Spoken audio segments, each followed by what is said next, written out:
சமூகம் நமக்கு என்ன கத்து கொடுத்துட்டு இருக்கு தெரியுமா? யாரையும் நம்பாத. அவனை பார்த்தா நல்லவன் மாதிரி இல்லடா.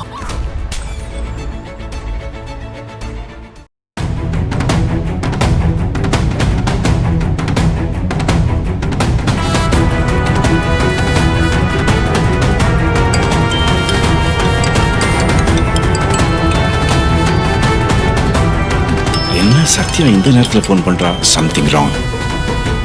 ஹலோ சத்யா, என்னம்மா? அப்பா, தேவி அக்காவை சாயந்திரத்துல இருந்து காணும்பா. வாட்? என்னம்மா சொல்ற? தேவி அக்கா ஏதோ எழுதி வச்சுட்டு போயிருக்காங்க. லெட்டர் எழுதி வச்சிருக்காங்க.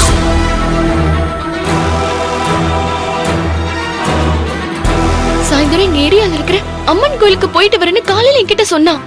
சாயந்தரம் அங்கதான் போயிருக்கணும். ஆனா இப்ப ராத்திரி 10 மணி ஆகுது. இப்ப வரைக்கும் வரலப்பா.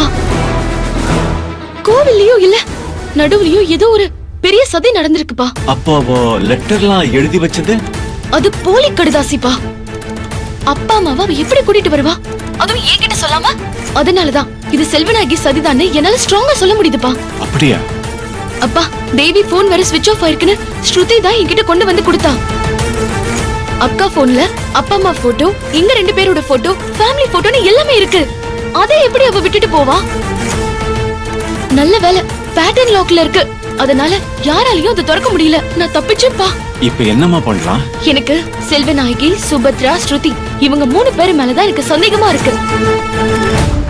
அக்கா என்ன ஆபத்துல இருக்கா, எங்க இருக்கான்னு ஒண்ணுமே புரியல. அர்ஜென்ட்டா அவளை கண்டுபிடிச்சாகணும்பா. சரிம்மா, எனக்கு ஒரு 1/2 மணி நேரம் மட்டும் டைம் கொடு. இந்த மாதிரி விஷயத்துல எக்ஸ்பர்ட்டான போலீஸ் ஃப்ரெண்ட்ஸ் எனக்கு இருக்காங்க. நான் அவங்க கிட்ட பேசிட்டு உடனே உன் லைனுக்கு திரும்ப வரேன். நான் வெயிட் பண்றேன்ப்பா.